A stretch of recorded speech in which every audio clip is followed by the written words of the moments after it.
Goofballs, a football podcast where every week we get together, we talk seriously about football, and we goof around about everything else. And this week, I mean, it's only going to be an exception in that there is no exception, but I am definitely going to talk seriously about football this week on Goofballs. With me, as always, Johnny Schwartzbein and Andrew Grace, the Goofballs co-captains. We'll just say, I'm the captain of the offense, Johnny defense. Andrew, you taking care of special teams for us? Kickoff, kick return all the way. I'm always keeping my head on a swivel, Kenny. Did you do some coverage there in high school? Yeah, I was kickoff, kick return. That's where you really got to keep the head on a swivel when you're out there. Yeah. Come on, people are picking up steam. You know, you don't want to have someone clock you when when you're just kind of going for a jog around the 43-yard line. Not a smart move. Yeah, dangerous play. And I'm just so everyone knows, as defensive coordinator, I'm pulling straight from the Jim Johnson playbook. Just nothing but Jeremiah Trotter and Brian Dawkins. Just pressure up the middle. You're always going to have a linebacker or secondary coming at you. Wow. So watch out, Carson Palmer. What decade is this? This is the only era of football you can draw memories and names from. I mean, it's crazy. We didn't win a single Super Bowl that decade, but I love those teams more. Speaking of winning a Super Bowl in a decade, Johnny, the Eagles are a team that you've been rooting for a while, and they won a Super Bowl only 3 years ago. I know that me and you both watched the same game this week because it was the Rams versus the Eagles. Only 3 years ago. Is this the worst team in football, the way that they've played with Carson Wentz? The way they've played with Carson Wentz? Yeah. No. Because they're still better than a lot of other teams. Just based on the way that they've played in these 2 weeks is all I'm saying, not necessarily how they would be. You don't think Carson Wentz is the worst quarterback over the first 2 weeks, is what I'm saying, is that he probably is. No, Kirk Cousins is. What did Kirk Cousins do in week 1? I mean, that performance alone in week 2 should disqualify him from really, really anything positive. No. Did you remember the stat line? Do I have to bring up the stat line? He had a good week against the Packers in week 1. 19 of 25 for 259 yards, 2 touchdowns, 1 interception. If he had Russell Wilson's week 1 game, then maybe I would say that there's some redemption there. But okay, well, how do you feel, though, about the Eagles? Poorly. Very poorly, but not as bad as it would be if, Kirk Cousins was my quarterback. Well, that's probably true. Andrew, why don't I check in? Just real quick, Kenneth. 11 for 26, 113 yards, no touchdowns, 3 interceptions. That's poor. That's, some would say, abysmal. But definitely not the worst total season because he had a quarterback rating of yikes. They both have Carson Wentz, 2 touchdowns, 4 interceptions. Both have that going for them. Carson Wentz, 6 yards per attempt, only better than Sam Darnold and Joe Burrow. QBR 23.2, worst in the NFL, although Kirk Cousins right there, 25. You're not far behind. Andrew, do you have any positive feelings about the Giants? I do, yeah, I do. I got a little rant. Oh, good. But I'll just say it like this: Danny Jones, all right, you got to look yourself in the mirror every morning and just look yourself right there with a little smile, post shower, and just say, "I am a weapon." Mm. He needs to be. He needs to get groovy in the pocket. But we'll talk. We'll keep. So he's just a moving groove. He's got to get out. He's gonna be running around this year. Okay, but you run around enough and you don't get tackled, you can find open receivers. But so anyway, yeah, that's. But I'm really sad about Saquon. I really hope he recovers quickly. Like on the hard side, that's just a super damn sad. But yeah, COVID. Yeah. Saquon got COVID, right? Well, that's I forget what I was gonna say, but Giants. Speaking of Giants, their football team and our guest this week, he has football teams that he is aware of as well. From what I have been told, grew up as a Seahawks fan and is more into individual players maybe these times around. But I'll tell you what, Winston, a lot of listeners are Seahawks fans, so I would play up that, if anything. Okay. Our guest this week, Winston Carter. Hey, how's it going? If you want to be more accurate, perhaps, with your football affiliations. Yeah. I grew up watching a lot of college football and got really into it. And I went to Oklahoma State, so I'm familiar with, a lot of your Sam Bradford types. Yeah. And now I follow some Oklahoma State players. Unfortunately, there's not a ton in the league, and the ones who are great are terrible people. So that's Andrew, Johnny, can you name an Oklahoma State player currently in the league? Absolutely, Peyton Manning. No. No. Yeah, he went to Oklahoma State. Yeah, and he's in the league still. It's gotta be a wide receiver, right? It's a very talented but Mason questionably Rudolph. moral running back.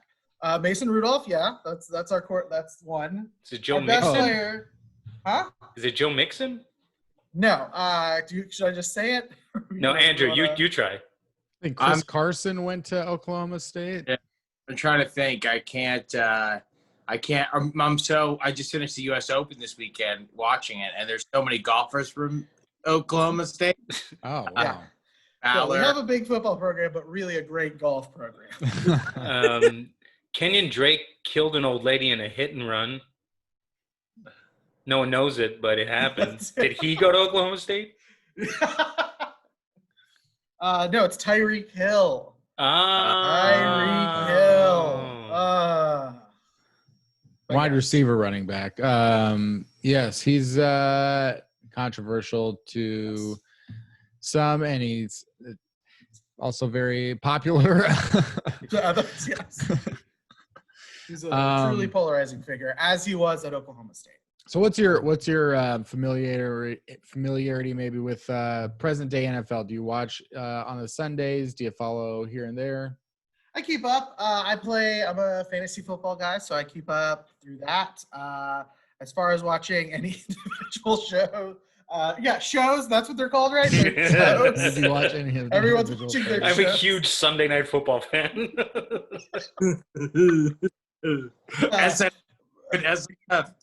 Yeah.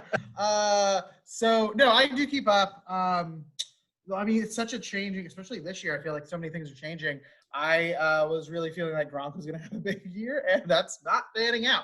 And I also, I'm fascinated by. I'm really split on the Pats this year.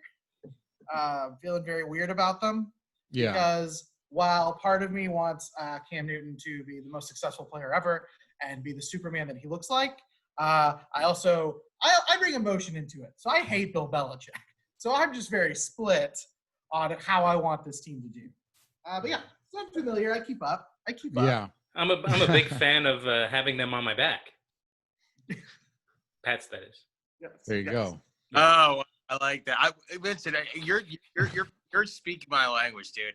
Because I am a big Cam Newton fan, and I think I want to see his career. He had a couple down years of injury here and there. I want to see this this work out perfectly. But at the same time, it's kind of like Bill Belichick, but it also kind of it's also like, if you don't like Tom Brady though, it's also kind of good for that, because whether it's like Matt Castle, Jimmy Garoppolo, like that, it's like he can make any quarter. It's like if you're playing quarter, it's like he can pass under center, and we would just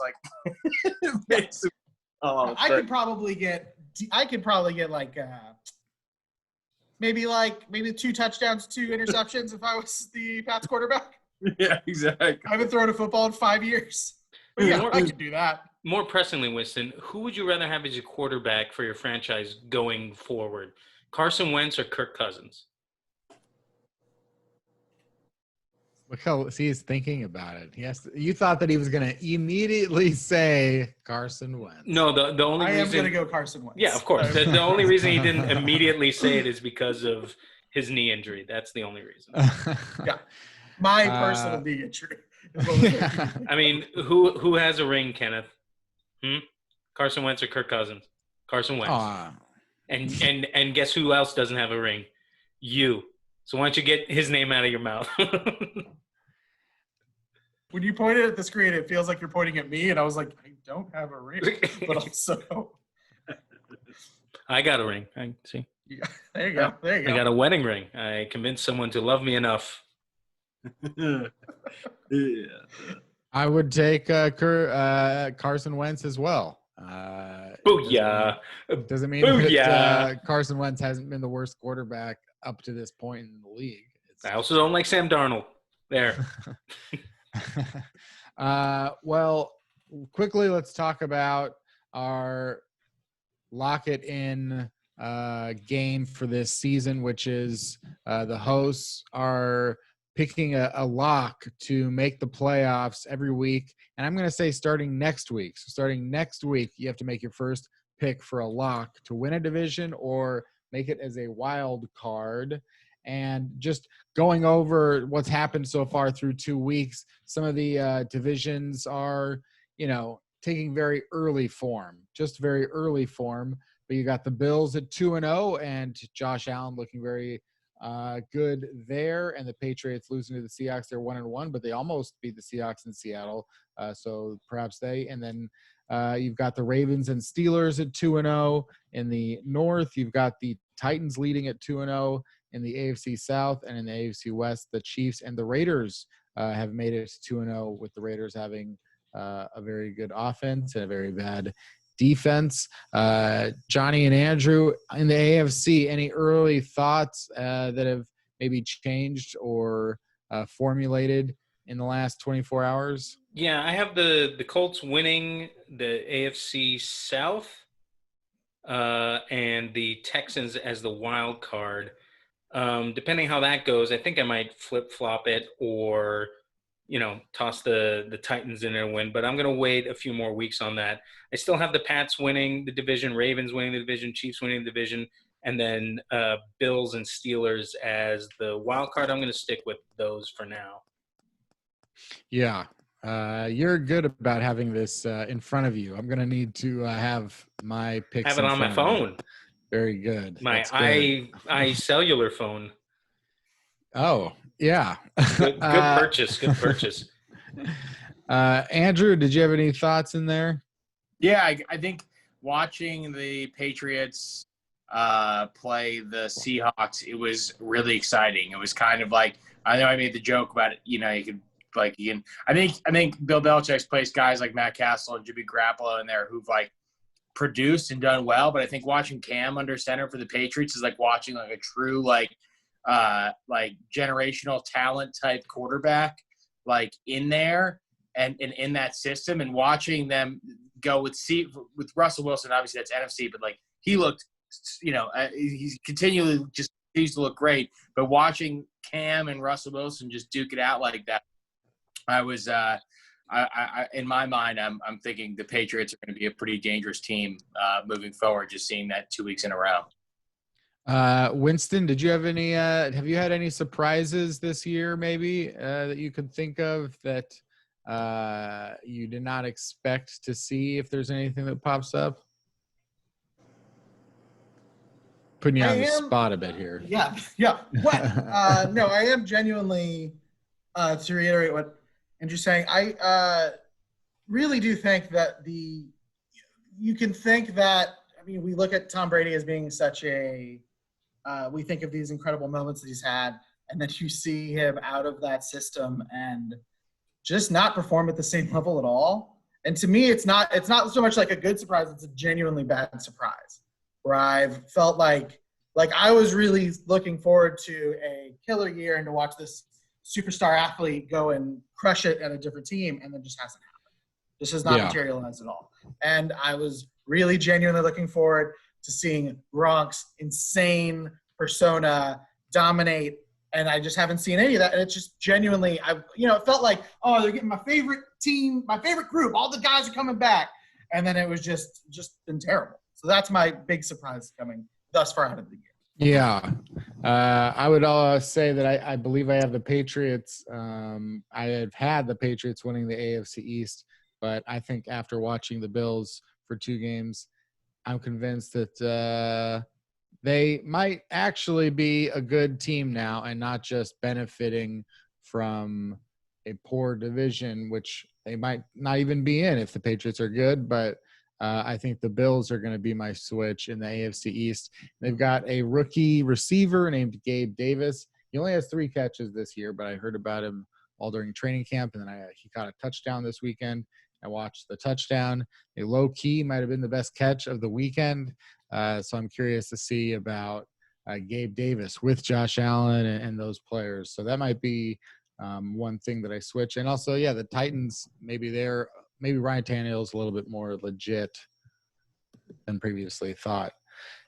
The NFC has been just a lot more hard to get a hold of because there's a lot of the NFC East. You have a harder time finding a good team.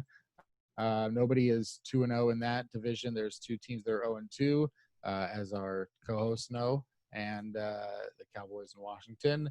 And then in the NFC North, you've got the Packers and the Bears are 2-0, with the Vikings and Lions at 0-2. I don't know if Johnny had the Vikings as a wild card, but I would assume he doesn't anymore because of his Kirk Cousins slander.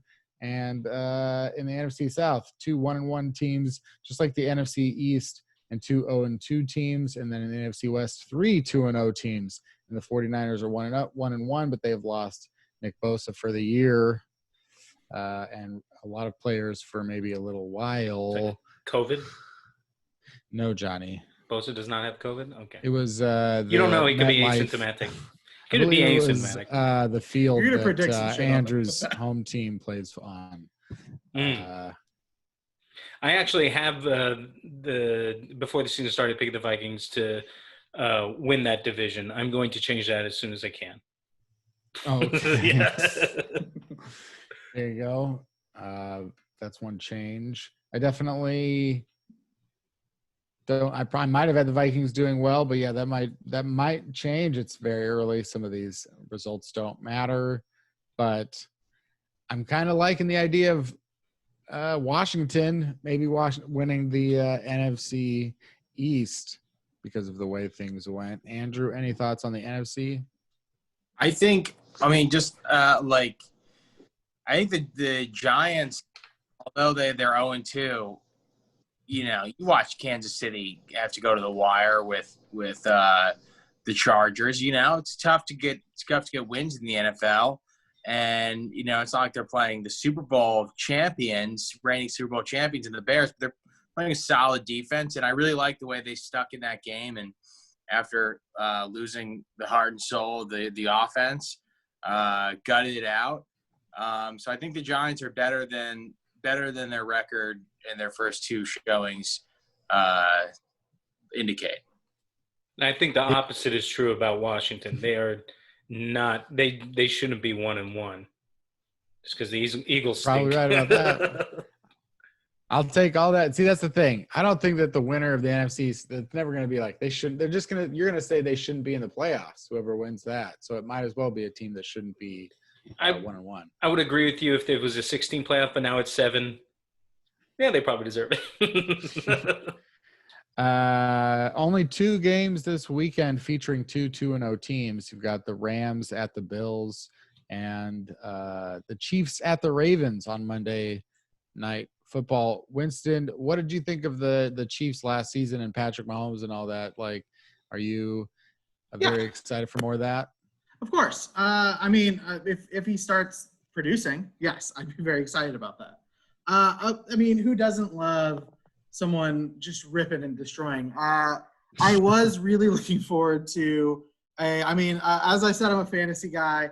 I drafted Patrick Mahomes as my first pick, and it's been a horrible mistake ever since. but I'm looking forward to them starting to dominate again. Yeah. I haven't seen anyone this season yet, and you guys can as the experts, tell me who should I be watching to see have that same type of breakout year this year? Frank Gore. Yeah, Watch Frank Gore in New York. Best. We have him in our Goofballs top 100. We have Frank Gore, then Russell Wilson. Yeah, watch Frank Gore. You got to watch Deion Lewis, and you got to watch Taysom Hill. Those three, they're going to have breakout. Maybe most improved player of the year kind of stuff. Frank Gore, God bless him, still going at the age of 55. What? I mean, if we're talking like who could be Patrick Mahomes, Kyler Murray has been a very exciting player for a lot of people to watch. Not as much passing as it is kind of exciting scrambles and stuff this year, but he's thrown a lot to DeAndre Hopkins. I just don't know if they have anything else really at this point. So that's probably the one guy there. I can't get into Kyler Murray. I can't love Kyler Murray because he Oklahoma? Yeah, because I am bound by a very dumb rivalry that I'll never win to hate anyone who went to another school in my state. Yeah. Well, that's unfortunate because they keep on putting those quarterbacks in. Yeah, they keep on being one of the best teams in the nation.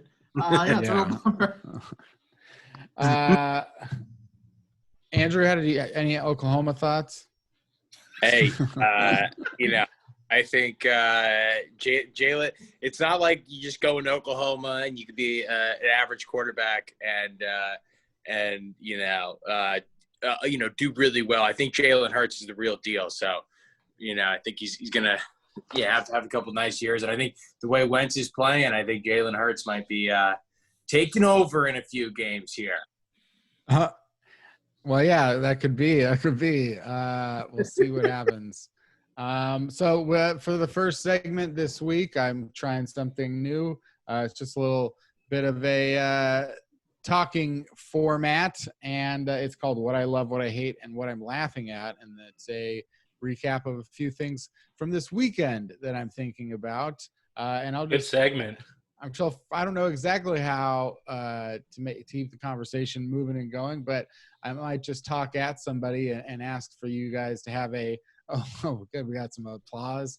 Ask for you to have just have a conversation back with me as I tell you what I love, what I hate, and what I'm laughing at. And I would start with Winston. I would like to let you know, Winston, that what I love this week is you were asking about who could be that Patrick Mahomes.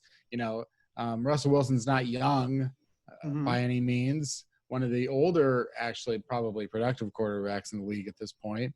But what I love to see is that for a player like that who has lost MVP awards multiple times in his career, just because, there was another quarterback who had very fantastic statistics and was also well-liked and just had a little bit more of the attention, I think, than Russell Wilson did. And Winston, I like the fact that this year Russell Wilson gets out to a hot start and has all the attention. Do you see Russell Wilson's attention?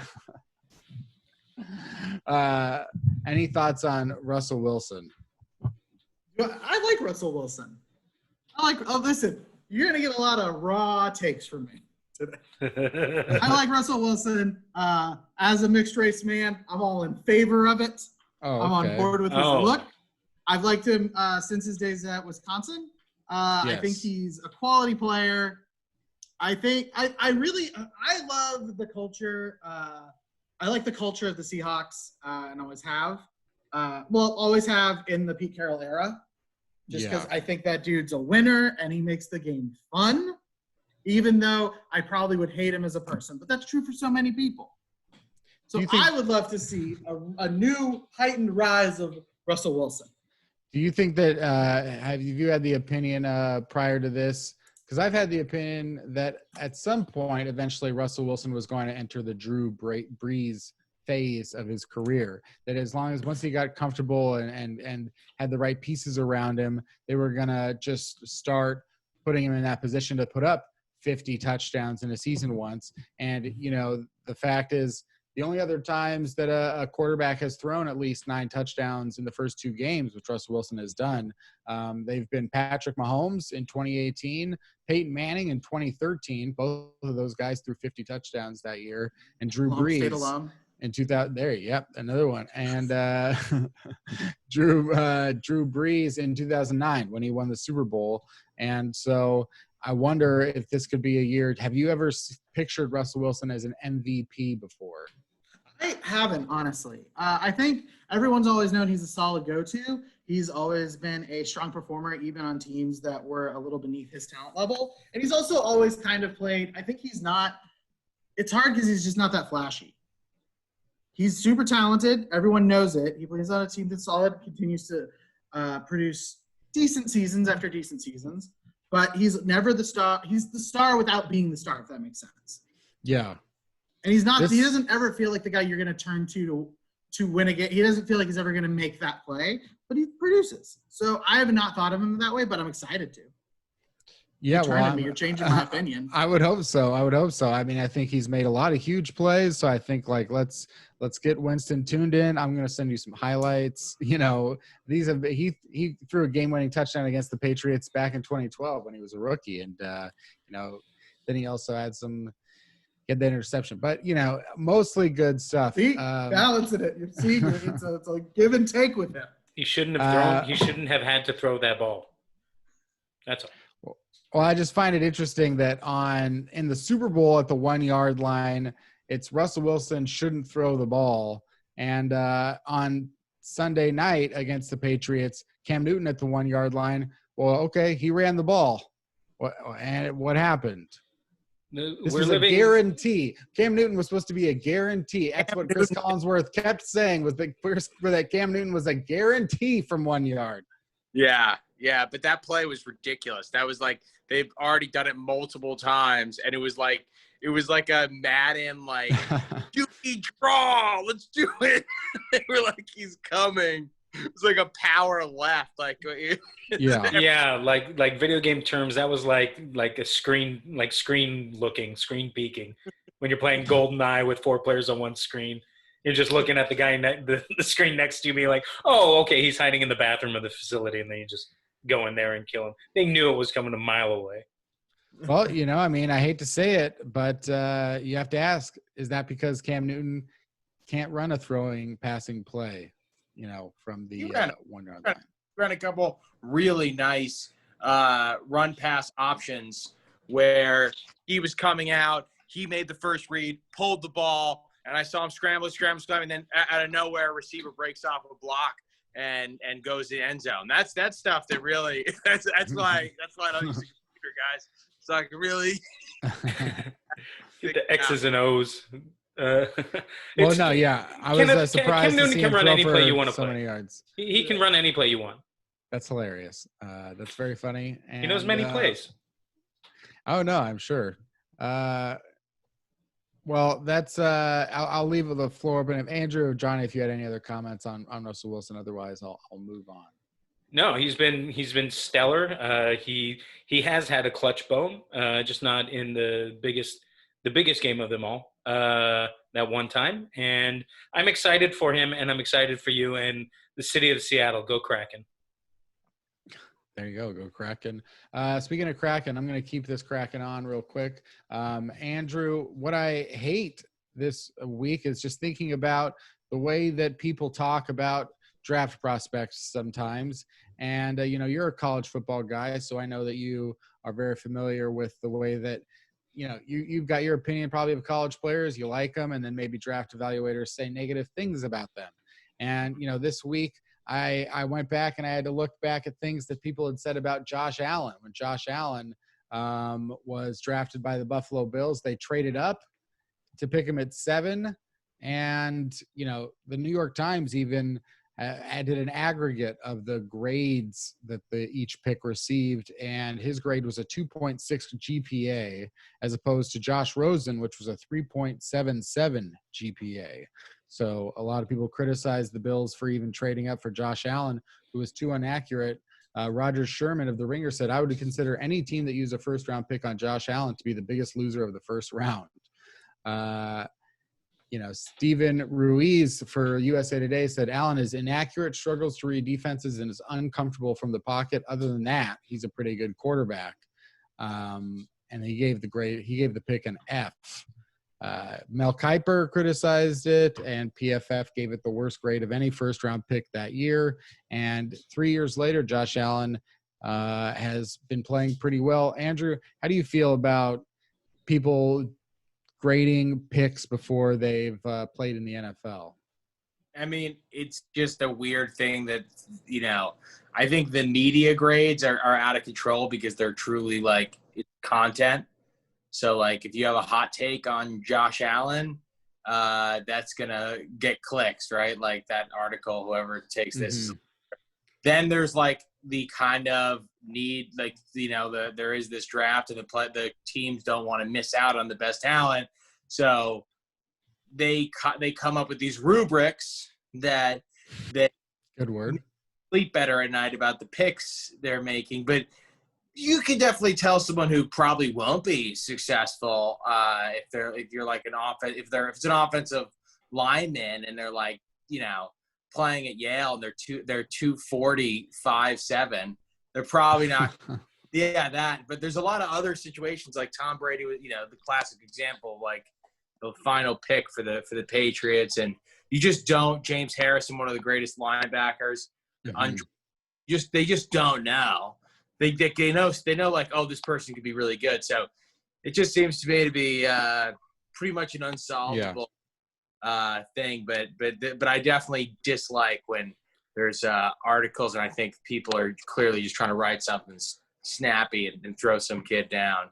Also, like, let's not be too premature about this, okay? Let's just give Josh Rosen some time to develop, okay? He hasn't really been given the reins anywhere. Maybe he needs a third, fourth, fifth, sixth, seventh, eighth, ninth team. You know what I mean? He could be like a McCown. He could wander around and then sit on the bench, and then, year 14, boom, he's in, and he makes some good throws, So let's just let him develop. Can anyone name what team Josh Rosen is on? I'm going to guess Miami. He's on the Bucs practice squad. Oh, good for him. So he's learning from Tom Brady. Watch out. And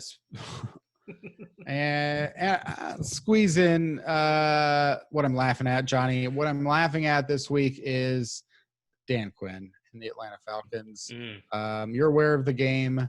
They had huge leads on the Dallas Cowboys, squandered the first lead, and then had a really big lead late in the fourth quarter. Then the Cowboys had an onside kick. The ball slowly moved down the field. At any point, one of the 3 or 4 Falcons right next to the ball could have touched it and stopped it. But they didn't. They just watched it, and then the Cowboys won. I'm laughing at the Falcons, sadly. But is this, Johnny, should Dan Quinn have been fired after the Super Bowl? He should have been fired during overtime of the Super Bowl and just give someone else a shot to try and win the game. That collapse alone should have cost him his job. The coaching on that onside kick, that's all coaching. That's coaching. That's coaching, not coaching up. That's coaching down. So if Dan Quinn doesn't get his special teams coach fired, then he should resign. He should resign. Someone has to leave. Someone in charge has to be accountable. Did you see this play, Winston? I have not, no. Oh, you got to see it. I missed this one. It's incompetence at a level that you can only find in our government right now. I mean, I'm familiar with the Super Bowl, but no, I'm not familiar with this. This onside kick that sounds, based on the description, as if the slowest play of all time. It was very slow.